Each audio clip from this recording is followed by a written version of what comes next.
Are we in a situation where Isak, unhappy at a club who've basically ostracised him of late, is he going to be stuck at Newcastle? Now, ostracised based on his actions. So I would say, like, Alexander Isak hasn't been forced out of the fold because they don't want him.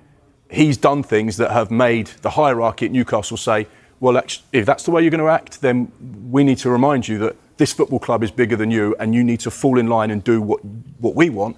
Otherwise, you're not going to be a part of it. Why don't they just cash in now and get someone else? What, cash in on Isak? Yeah. Because they don't want him to go. But he's really unhappy. He is at the moment. He's not even allowed to go to the barbecue. Yeah, I quite fancy going to Newcastle's family barbecue. It sounds like it was probably quite a good day. Listen, I totally get what you're saying, but it's not that simple, is it? You have to look at the fact that Alexander Isak has ingrained himself into that Newcastle squad. He is fundamental to it now. He's their most important player. Newcastle don't want to throw that away and try and start again and try and integrate a new striker. But I think you have to ask, with all the number of strikers that have moved this summer, how many are left for Newcastle to go for? Certainly nobody of Alexander Isak's quality. And so from their perspective, as hard as it may be to reintegrate him, if he's really disappointed and has his heart set on moving to Liverpool, if he's causing problems within the squad, which we don't know that he is, we just know that he's training separately from that, and clearly Eddie Howe has been upset with the way he's conducted himself. I mean, this is Alexander Isak arriving at training today again, training on his own at 4 o'clock. He arrived as the rest of the players were leaving. Does all this mean Alexander Isak to Liverpool? Easy. Nothing's ever easy when you're talking a Premier League record, and that's what it would have to be should Newcastle decide to sell their star man. A lot of people will be saying, well, Liverpool have lost Luis Diaz, played as a false nine. They've lost Darwin Núñez as a nine. They've only got Hugo Ekitike with no Premier League experience. They need Premier League experience. They're going to go and get Alexander Isak. Well, that's a simple 2 + 2 = 4, but this is far from simple maths. We know that Liverpool want flexibility and versatility in the next attacking signing that they bring into the football club. All right, listen, 8 days until the football season starts. Of course, the deadline day is September 1st. Michael, first, do you think come September 2nd, Alexander Isak is wearing the black and white of Newcastle? No. You don't? No. Gone to Liverpool? I think so, because I think it's got to that stage where I think Newcastle will bring someone in. Yeah. What do you think? Well, Liverpool just going great guns in this window. Michael, the Darwin Núñez deal agreed.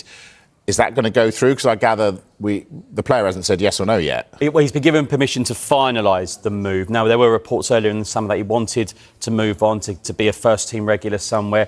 We told yesterday they'd reached an agreement for a fixed fee of £46.2 million plus add-ons. That would take the fee to £56.6 million if he does go to Al Hilal. Now, there's much been mentioned about Liverpool's signings and how much they've spent, but if that does go through, that's Núñez at the door for around 50 million, and Luis Diaz, let's not forget, has left for Bayern Munich as well. So there have been some outgoings as well as the incomings as well. Alexander Isak is edging ever closer to a sensational move to Liverpool, with multiple sources confirming the Reds' growing determination to bring the Newcastle United striker to Anfield. The 25-year-old Swedish international has reportedly reached a verbal agreement on personal terms with Liverpool, signaling a clear interest from the player in making the switch. This agreement suggests Isak is keen to take the next step in his career, particularly as Liverpool look to rebuild their attack amid questions over Darwin Núñez's exit. Liverpool's interest in Isak is not new, but in recent weeks it has intensified. The club has already submitted an initial bid in the region of £110 million plus add-ons, though this was promptly rejected by Newcastle, who are believed to be holding out for a fee closer to £150 million. Despite the gap in valuation, Liverpool's intent remains strong. The club is reportedly willing to push negotiations further, especially with internal financial assessments indicating that they can spend significantly more this window while staying within profit and sustainability rules, PSR. Analysts suggest Liverpool could comfortably afford a blockbuster signing like Isak, even after other recent investments. From Newcastle's side, there is a growing sense that a deal might eventually be accepted, if not immediately, then before the end of the summer window. Sources close to the Magpies say the club is quietly identifying potential replacements should Isak depart. Furthermore, the player himself has reportedly informed Newcastle that he is open to exploring other opportunities, a subtle yet clear message that he sees his future elsewhere. Media outlets close to the club, including This Is Anfield and the Liverpool Offside, describe Isak as Liverpool's dream target and the player most capable of elevating the front line. Reports suggest that if Liverpool return with an improved bid possibly around £120 to £130 million, perhaps with favourable add-on structures, it could be enough to force Newcastle's hand, particularly if the player continues to express a desire to leave. Liverpool are reportedly monitoring the situation of PSG winger Bradley Barcola, with the 21-year-old Frenchman emerging as a potential transfer target amid ongoing uncertainty in their pursuit of primary striker Alexander Isak. While no formal offer has been submitted, several reliable sources, including Fabrizio Romano, have confirmed that Barcola is viewed internally at Liverpool as a dream winger target.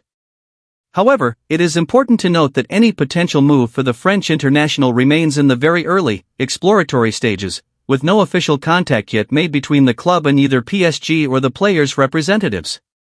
Barcola, who joined Paris Saint-Germain from Lyon in 2023, has impressed with his versatility, creativity, and ability to beat defenders one-on-one, equalities that make him an appealing option for a Liverpool front line that could soon see significant change.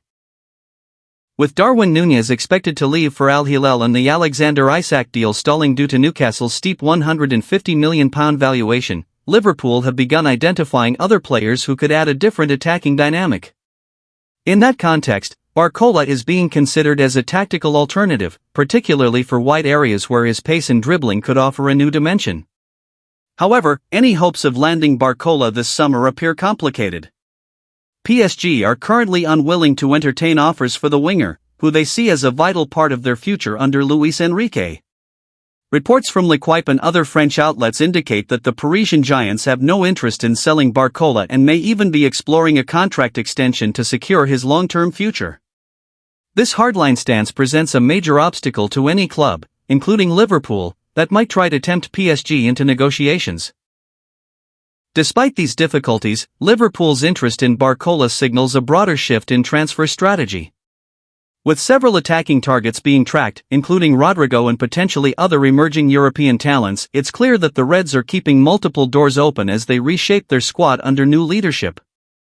Barcola is understood to be high on that list, but any real movement would likely only occur if PSG's position softens or if Liverpool fail entirely in their pursuit of Isak and are forced to reallocate funds toward wide attacking reinforcements.